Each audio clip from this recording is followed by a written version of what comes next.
ঘুমন্ত অনামিকার কপালে চুমু দিয়ে মনে মনে রাতুল বলছে, ইস কি যে লাগছে দেখতে তোমায়, ইচ্ছা করছে একদম। মুখের চুলগুলো আঙ্গুল দিয়ে সরাতেই অনামিকা হালকা কেঁপে ওঠে। রাহুল হাসছে মিটিমিটি, তারপর কানের উপর চুমু দিয়ে পাশ থেকে উঠে চলে আসে রাতুল। ঘুম থেকে উঠে অনামিকা সোফায় বসে আছে। এমন সময় আমার ছোট বোন রিয়া এসে বলল, অনামিকা আপু জানো, তুমি যখন দুপুরে ঘুমোচ্ছিলে তখন ভাইয়া তোমার রুমে ঢুকে তোমাকে লুকিয়ে লুকিয়ে দেখছিল, তোমার চুলগুলো নিয়েও কি যেন করছিল। কারো আসার শব্দ শুনে চুপি চুপি পালিয়ে গেছে। বাক্য দুটি শোনা মাত্র থমকে দাঁড়ায় অনামিকা।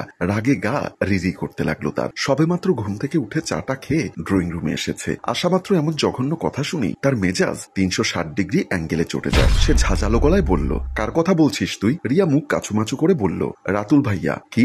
রাতুল ভাইয়া দুপুরে আমার রুমে এসেছিল? হ্যাঁ আপু, মনে হয় তোমাকে চুমু দিয়েছিল। অনামিকা কথাটি শোনা মাত্র বিশাল আকারে হোঁচট খেল। নিষ্পলক নয়নে কিছুক্ষণ নীরব থেকে তেজি গলায় রিয়া প্রশ্ন করল, তুই শিওর রাতুল ভাই সব অসভ্যতা করেছিল আমার সাথে?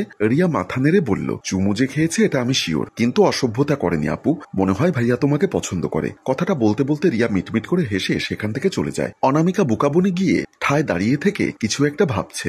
রাতুল হলো তাদের ফুপুর ছেলে, সুদূর আমেরিকা থেকে এসেছে আপুর বিয়েতে অ্যাটেন্ড করতে। দীর্ঘ 7 কি 8 বছর পর দেশে এসেছে। সবার সামনে নম্র ভদ্র জেন্টেলম্যান সেজে থাকা এই সুদর্শন ছেলেটার মধ্যে যে অসুস্থ বীজ রোপণ করা আছে তা কি কেউ জানে? কেউ কি জানে এই ছেলেটা লুকিয়ে লুকিয়ে সুন্দরী মেয়েদের বাজে নজরে দেখে? অনামিকা যেন রেগে ফেটে পড়তে চাইছে। এই ছেলের ভণ্ডামি আজ সে ভেঙে দিবে। আপুর গায়ে হলুদ না হলে পুরো বাড়ি চিৎকার করে মাতিয়ে তুলতো। সাহস কত ছেলেটার! তার চুলে হাত দেয়। অনামিকার ভাবতেই পারছে না। রাগে তার নাক লাল হয়ে আসছে। সে রাগে ফুঁসতে ফুঁসতে রাতুল যে রুমে থাকছে সেদিকটায় আগালো। আজ তার একদিন কি ওই বেয়াদব ছেলেটার যতদিন লাগবে। রাতুল ভাইয়ের রুমের সামনে গিয়ে দাঁড়ালো সে। নিজের মনে কথা সাজিয়ে নিল, আজকে এই বচ্চার ছেলেটাকে সে জব্দ করেই ছাড়বে। ছেলেটা আশা থেকে তাকে নিয়ে হাসি তামাশা করেই যাচ্ছে। রুমের দরজা খট করে খুলে দিতেই খানিক অবাক হলো। রুমে কারো উপস্থিতি বোঝা যাচ্ছে না, কিন্তু অদ্ভুত মন করা এক সুবাস ছেয়ে আছে রুম জুড়ে। সঙ্গে জেন্টস পারফিউমের স্মেলও পাচ্ছে সে। শুধু তাই নয়, ছোটখাটো সাউন্ড বক্সটা অন আছে। খাটের পাশে যেতেই দেখে বিছানায় বেশ সুন্দর একটা দামি স্যুট পরে আছে।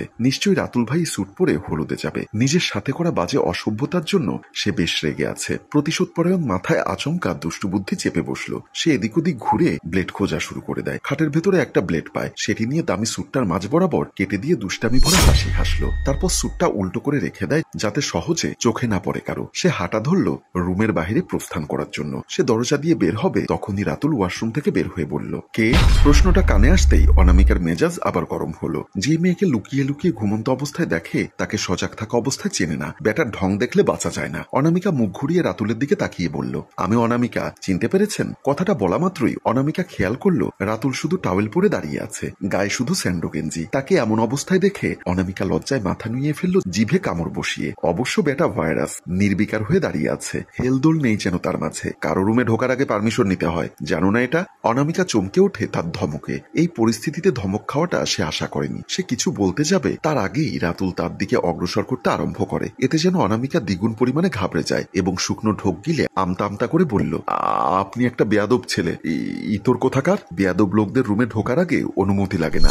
রাতুল তার বলা কথাগুলো কর্ণপাত করেনি। সে অনামিকার মুখোমুখি এসে দাঁড়ায়। রুমে পিনপতন নীরবতা। রাতুল আস্তে করে সম্পূর্ণ ভিন্ন প্রসঙ্গ টেনে এনে বলল, আমিও ভেজা চোখ দেখাইনি, কিন্তু বহুবার কেঁদেছি, অথচ সেই কাদার হিসাব কেউ রাখেনি। অনামিকা তার সদ্য বলা বাক্যটি শুনতে পেলেও এর অর্থ বুঝতে বোধগম্য হয়নি বিধায়, তুমি আমার রুমে কি করো? চুরি ডাকাতি করতে আসনি তো? সে দ্বিগুণ তেজি কণ্ঠে বলল, আপনি আমার রুমে কেন গিয়েছিলেন সেটার উত্তর আগে দিন। রিয়া বলল, আমাকে নাকি চুমু দিয়েছেন। ছি, কত নীচ আপনি! একটা ঘুমন্ত মেয়ের সুযোগ নেন? Stop it! কি যাতা বলেই যাচ্ছ? ধরা পড়লে তো অস্বীকার করবেনি। সুন্দরী মেয়ে দেখলে মাথা ঠিক রাখতে পারেন না, তাই না? রাতুল এই কথার বিপরীতে অনামিকাকে একবার পা থেকে মাথা অব্দি পরখ করে নিয়ে বলল, হ্যাঁ, সুন্দরী মেয়ে দেখলে মাথা ঠিক রাখা দেয়, বাট তুমি নিশ্চিন্তে থাকতে পারো। অনামিকা ভ্রুকুটি করে বলল, আমি কেন নিশ্চিন্তে থাকবো? কারণ তুমি সুন্দরী নও, তাই বলেই হেসে দেয়। অনামিকা হা হয়ে গেল একেবারে। এই প্রথম কেউ তাকে অসুন্দর বলল। প্রায় সবাই তার চেহারার প্রশংসা না করলেও তার হাসির প্রশংসা সবাই কম বেশি করে। সেও 7-5 না ভেবে রাতুলকে উদ্দেশ্য করে বলল,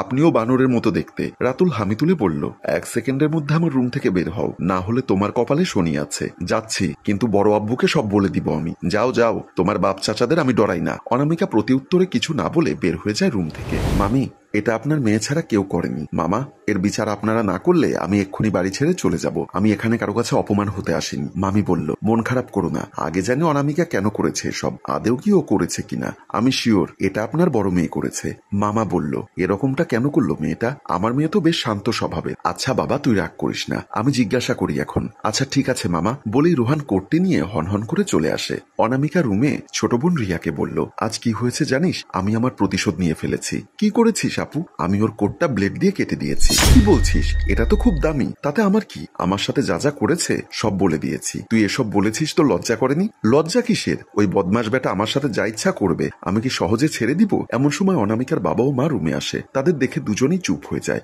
রিয়া তড়িঘড়ি করে বের হয়ে যায়। বাবা বলল, অনামিকা তুই রাতুলের কাপড়ে কি করেছিস? ছেলেটা রাগ করে চলে যেতে চাইছে। আরো নাকি উল্টাপাল্টা কি কি বলেছিস? আজব তো। আমি কেন উল্টাপাল্টা বলবো? উনি মিথ্যা কথা বলছে। চলে গেলে চলে যেতে বলুন। আপনার ভাগিনা একটা বদমাস। মা বলল, কথা সংযত করে বল অনামিকা, তুই রাতুলের খারাপ কি দেখেছিস যে তুই ওর সাথে খারাপ আচরণ করেছিস? কি করেছে তাহলে শোনো। অনামিকা ইশারায় বাবা মাকে সবটা খুলে বলে। তাহলে সবকিছু রিয়ার কথাই করেছিস? চল রিয়ার কাছ থেকে জিজ্ঞাসা করি। বলেই সবাই বের হয়ে যায়। সবাই ড্রয়িং রুমে। অনামিকা আর রিয়া মাথা নিচু করে দাঁড়িয়ে আছে। বাবা বলল, রিয়া তুই অনামিকাকে কি কি বলেছিস রাতুলের নামে? আমি কিছু বলিনি। অনামিকা ধমক দিয়ে বলল, কিছু বলিসনি মানে? তুই রাতুল ভাইয়ের নামে আমাকে কি কি বলেছিস? উনি আমাকে ঘুমের মধ্যে এই সেই। মা বলল, সত্যি করে বল রিয়া। রিয়া ভয় পেয়ে বলল, আসলে আমি রাতুল ভাইকে খুব পছন্দ করি, আপু আর উনাকে খুব মানাবে, তাই আমি প্ল্যান করেছি ওনাদের দুজনকে এক করব। ওদের দুজনকে এক করতে গিয়ে যে ঘটনা উল্টো হয়ে যাবে সেটা ভাবতে পারিনি। রাতুল ভাইয়া প্লিজ তুমি আপুকে বিয়ে করো না। কথাটা শুনে রাতুল এবং সবাই চমকে যায়। বিয়ে? তুমি কি সব বলছো রিয়া? হ্যাঁ বিয়ে। কি হয় আমার দুলাভাই হয়ে গেলে? এ বাড়িতে একসাথে দুটো বিয়ে হবে। রাতুল অনামিকার দিকে তাকিয়ে মৃদু হেসে বলল, আমি কি শুধু মত দিলে হবে? যার সাথে হবে তাকেও তো মত দিতে হবে। অনামিকা আচমকা কথাটি শুনে রাতুলের চোখের দিকে তাকায়। মা বলল, অনামিকার বাবা এতে কি তোমার কোনো আপত্তি আছে? একদমই না। অনামিকা মা তোর মতামত কি? তোমরা যেটা বলো। আলহামদুলিল্লাহ, সবাই বেশ খুশি। অনামিকার বাবা মা রাতুল আর অনামিকার হাত এক করে দেয়। আর এখানেই একটি সুন্দর সম্পর্কের মধ্য দিয়ে আমাদের গল্প শেষ হয়। সম্মানিত ভিউয়ার্স, কিছু সম্পর্ক আসলেই সুন্দর। মনের মিলন থাকলে পৃথিবীতে সবকিছু জোড়া লাগে। জন্ম, মৃত্যু, বিয়ে, এই তিনটি আসলেই বিধাতার হাতে। সুখী হোক সকল পরিবার। গল্পটির ভাবনা ও পরিচালনায় হাশেম রাজু, চিত্রগ্রহণ মিজান ও শিহাব, প্রযোজনায় মঞ্জুর মোর্শেদ, মিউজিক প্লাস। গল্পটি ভালো লাগলে লাইক, কমেন্ট ও শেয়ার করে দিন। ধন্যবাদ।